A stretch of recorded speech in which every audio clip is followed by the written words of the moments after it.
While GM is ramping up the sales of their next wave of vehicles for 2025, we're seeing inventory levels rising again just to fill up the car lots. And while successes have been shown that GM's sold more trucks, they're leading the top sales for small pickup trucks, with the GMCs as well as the Chevys now outpacing Ford for top sales. And GM's also having much success with the sales of a lot of their electrified vehicles. From the surface, many would assume that everything is good in the GMC household. But that's not entirely true, because when you start peeling back layers of the onion, you'll start finding many different hidden little gems. We're seeing iconic cars being discontinued, laid off General Motors workers being thrown to the curb like trash. General Motors employees prepare for a temporary phased layoff at the Fairfax plant. And back in September, General Motors was preparing to lay off 1,700 workers. And some of the most successful models, the most affordable models sold by Cadillac, the XT4, are being discontinued. And General Motors has just announced 500,000 vehicles are recalled due to bad, faulty transmissions. And now the latest news is General Motors has announced that they're hatcheting 1,000 jobs from their global workforce. Sales have been getting much better for General Motors in recent months and years. While they were typically on target with being one of the top sales leaders for medium-sized, full-size pickup trucks, Ford has always been one of their toughest competitors. Ram's been in the background, struggling with sales, with an evolving lineup transitioning from V8s to Turbo 6s, overpriced models, and quality control challenges mean Stellantis is following up a far distant third position. General Motors recently has made an obvious shift and a transition like the rest of the industry, transitioning from smaller, more cost-effective vehicles that you used to be able to buy for $18,000, $20,000, and those vehicles are now being discontinued. Vehicles like the Chevy Trax used to represent an affordable vehicle for Chevy, and Ford had the small Ford Focus car as well as the Escape. Those also represented very cost-effective vehicles for people that just wanted an affordable mode of transportation. Stellantis had many different variants, but the most common one that we see today is the Jeep Compass. Now they have priced that vehicle out of reach. Obviously, with top trim levels of the Compass, we're seeing at over $50,000, $55,000 in Canadian funds, means that's no longer affordable for the majority of the buyers out there. Price has gotten so out of hand here recently with Stellantis brand because they are trying to upscale themselves. They're all trying to promote themselves as more of a luxury brand. And here we have a little Compass. Yes, nothing too fancy, basic. They're colored, nice piano gloss finishing there. Very generic set of wheels, lots of plastic finishing all over. And this vehicle here is basically one of their entry levels. The Renegade is the ultimate lowest. Is that a Panda perhaps? Either way, the Compass here is one of their lowest vehicles in terms of the pecking order in this manufacturer. Here, let's take a look. How much do you think this vehicle's cost? Here right now we have a Compass Altitude 4x4 and its stickers at $48,710. Out the door, that's $55,000. That's way too rich for me. General Motors and the other domestic manufacturers have made it pretty clear that they're sacrificing volume for margin. Yes, in other words, they'd rather sacrifice the sales of a lot of those low-cost vehicles, those $20,000 and $30,000 vehicles. And knowing, of course, during the chip shortage, it was hard to ration chips, and a lot of these manufacturers realized that, you know what, why don't we just put those in the higher profit margin vehicles, sell those for a higher dollar amount, and we don't need to sell as many vehicles as we once did. Well, that business model clearly took over, and GMC, Chevy have clearly adopted that going forward, reducing the amount of affordable vehicles in their arsenal and investing in full-size trucks, large SUVs, electric vehicles. All of these vehicles now are targeted at buyers with a much bigger bank account. Drive Crew, as you can see right there, four-wheel drive Crew, and pretty good host of options here, as it would. I mean, I could see all the features in there, but 120. And here's another one, a very basic spec in a Yukon. As you'll notice, it has some nice detail in the front end, but it does have more of the highway rubber in here. A very basic spec here. Running boards, very simple. Color keyed, at least on the handles. Lots of room here for the family and friends, and you can tow a lot of weight around here. So this is a very popular truck, and more people seem to be buying these, but that's because they have to. There's no options. This is all that Chevy's offering are SUVs and pickup trucks. As we look around here, let's take a quick look at the sticker. How much is this vehicle retailing for? Well, let's take a look. We have a 24 Tahoe 1FL, four-wheel drive, beautiful little rig, very simple spec.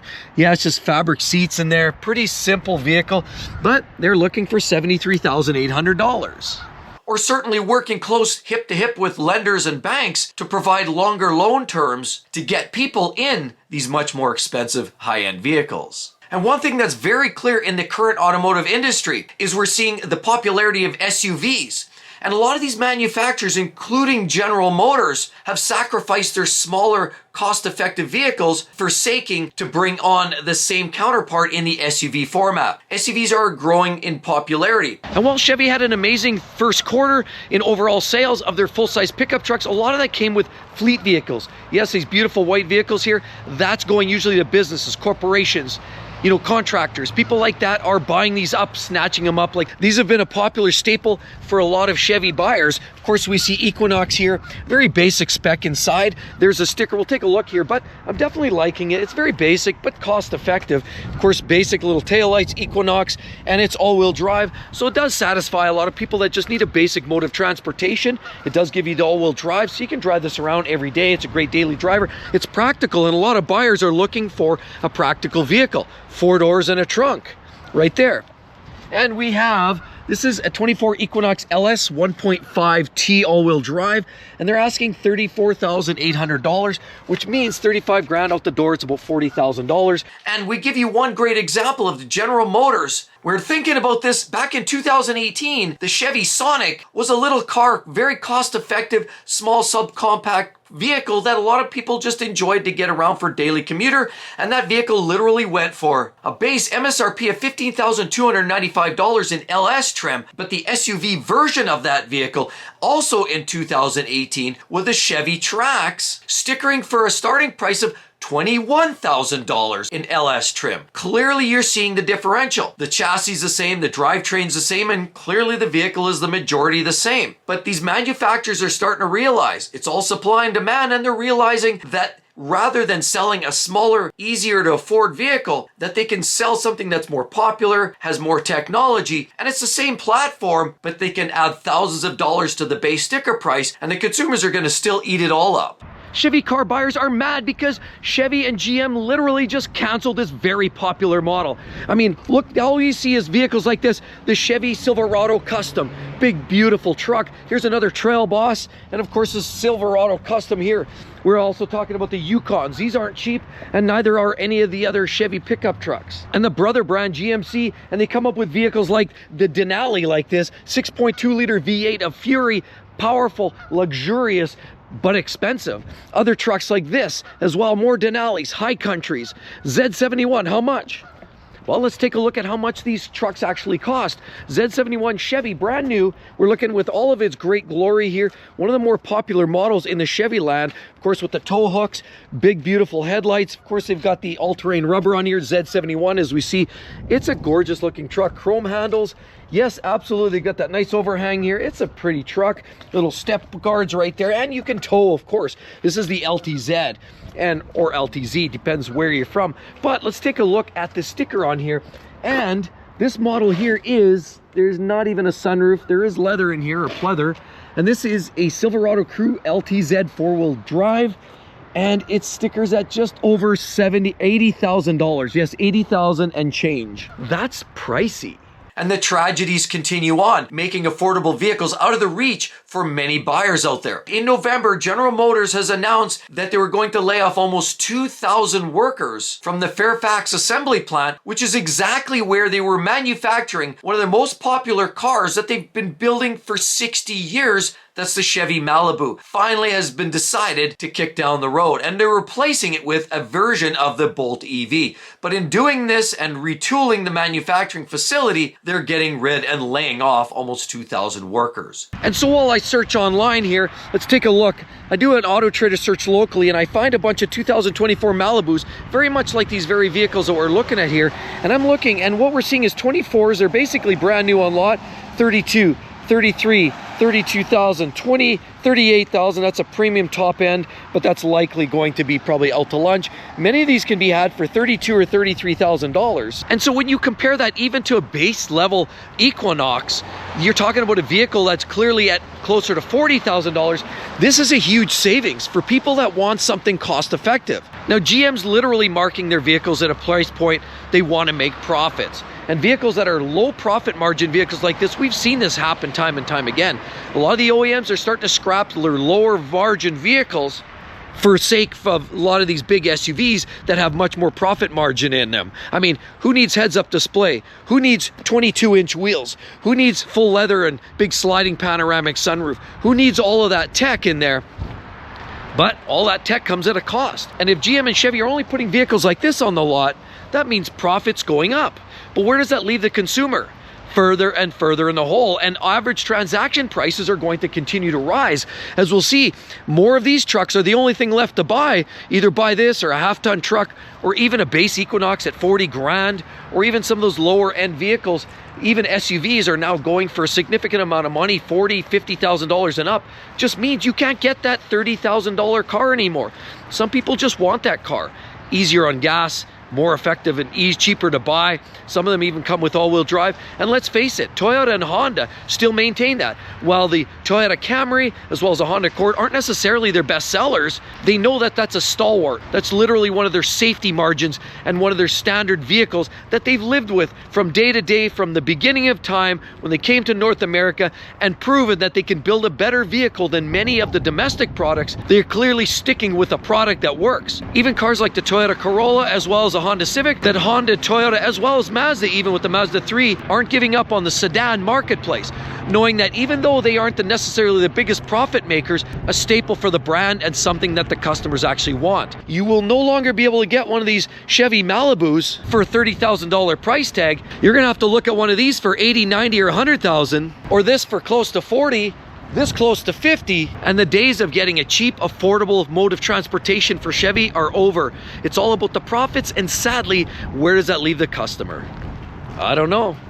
And another tragedy, the Cadillac XT4 was a cost-effective luxury SUV, and it was priced as low as $40,000. GM has announced that that vehicle is going away in the new year in 2025. Eventually, there will be layoffs, and as well, there's going to be a replacement called the Optic, which does promise to be an electric vehicle, as we're seeing GM transition into the space of electric vehicles and full-size SUVs and pickup trucks. Yet again, another further exclamation mark on the punchline that says most buyers can no longer afford a new car. And then to add insult to injury for General Motors, now we can't forget about Stellantis and Ford leading the crowns of recalls.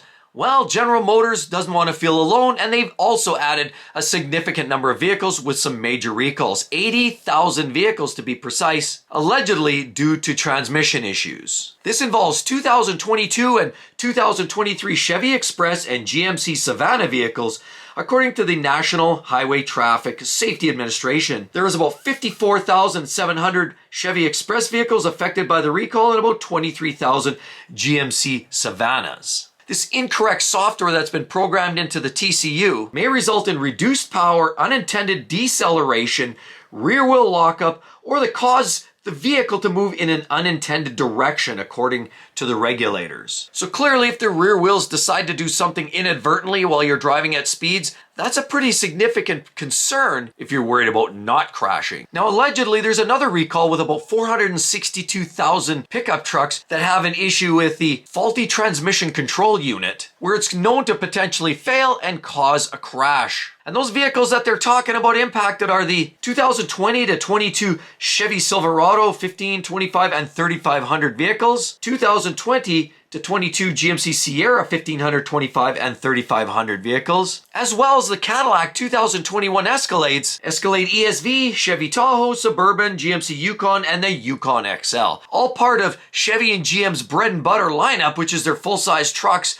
and SUVs, and most of them are within their 3 or 4 year time frame. They're late model, just outside of warranty. Know that if you have one of these vehicles, you're definitely going to want to follow up with an NHTSA. And while profits look to be on the upswing for GM and Chevy, that's largely because they're simply stealing market share from brands like Stellantis, who can't get their act together on the sales of their new Rams. They've lost that alternative, and Ford's trying to find their right target audience and the appropriately priced pickup trucks. Ford has vehicles priced in that $100,000, $105,000, $110,000 for half-ton trucks, whereas General Motors seems to be just undercutting Ford in most applications, and it's proof that General Motors pricing as well as their V8 engine is just enough to keep buyers coming in there and stealing market share from the other two domestic truck manufacturers. But we know General Motors hasn't been exempt from shedding costs. We know the end of 2023, they unloaded thousands of workers looking for voluntary layoffs, and there's been small incremental reductions along the way since 2024. Now, unfortunately, the latest shows that there's another 1,000 workers being relieved from the global market. And while General Motors has been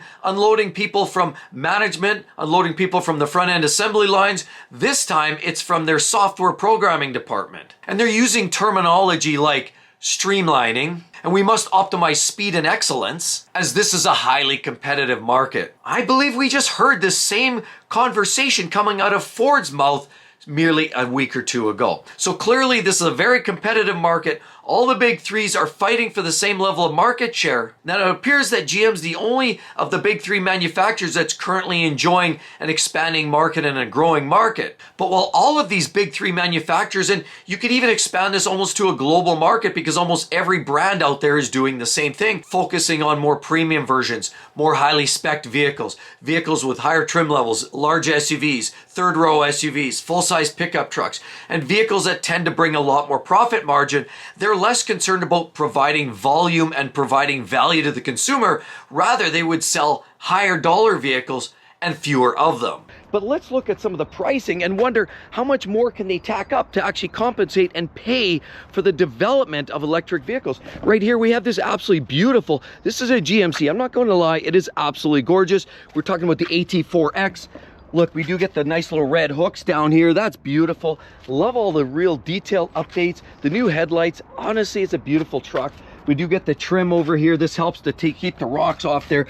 All-terrain rubber. Beautiful upgraded wheels. And here it's an AT4X HD. So we're talking about a diesel. This one here has the Duramax with the Allison transmission and the 6.6 liter turbo diesel. I also look here. We have all kinds of options. Heads-up display in here. We have the big towing mirrors. I do notice it's got the sliding the sunroof there, heated, ventilated, cooled leather seats, big display in the center. Absolutely beautiful truck. This thing is ginormous. So this is probably almost the top pop, not quite, because you can still go to a 1-ton dually and really step it up with the HD trucks. But here we have a 24 Sierra 2500 AT4X, four-wheel drive crew, as you can see right there, four-wheel drive crew, and pretty good host of options here, as it would. I mean, I could see all the features in there, but I can't believe this. $125,000 and change, $126,000 if you look right there, 126 grand. That is absolutely mind-blowing to me. So you throw on GST, because from Canada you got to pay GST, HST, all these other taxes. You're into 10-15% on top of that, and then as well luxury tax. Put on your paint protection film, mud flaps and floor mats, and that truck all of a sudden soon becomes $135,000-$40,000. And if you look around, it's a very sad state. Now GM was the last one to jump off the wagon with the Malibu waving bye-bye here in November.